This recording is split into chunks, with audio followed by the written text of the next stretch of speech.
on the strike.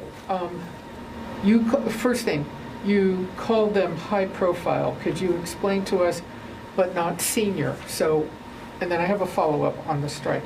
What makes you say they're high profile?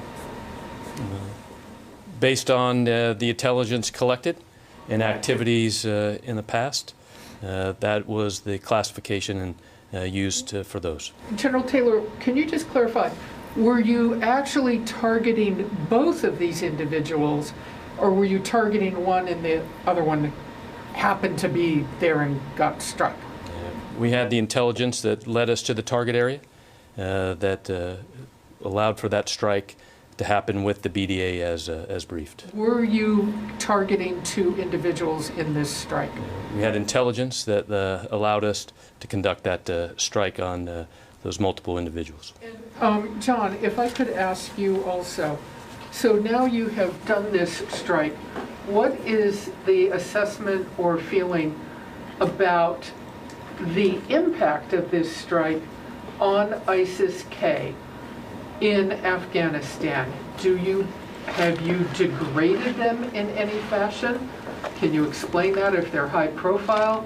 Have you deterred? Have you degraded?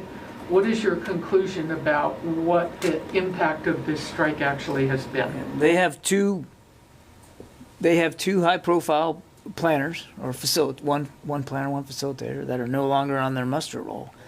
So they have lost some capability to plan and to conduct missions.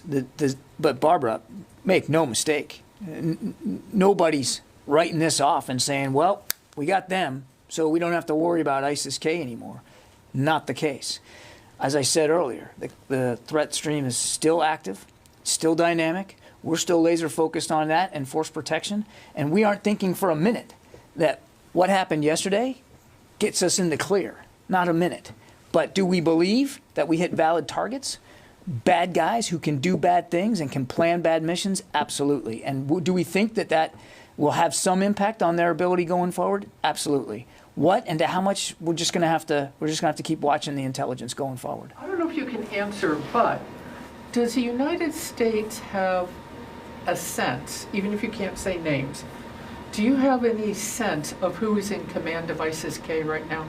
I'm not going to get into specific org charts and intelligence about what we know about the organization.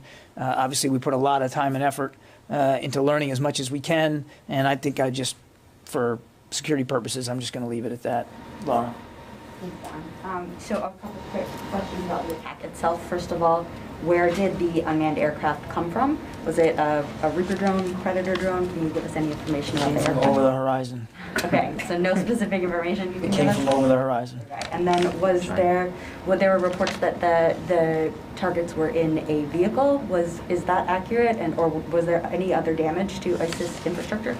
As I think the general said right at the top, we're going to be loath to release a lot of tactical level BDA detail here. We want to preserve as much flexibility as we can. So I think you can understand, or at least I hope you can understand, that we're just not going to be able to answer a lot of that detailed stuff right now. And then just to follow up, what are you doing about the ISIS-K cells in Kabul itself?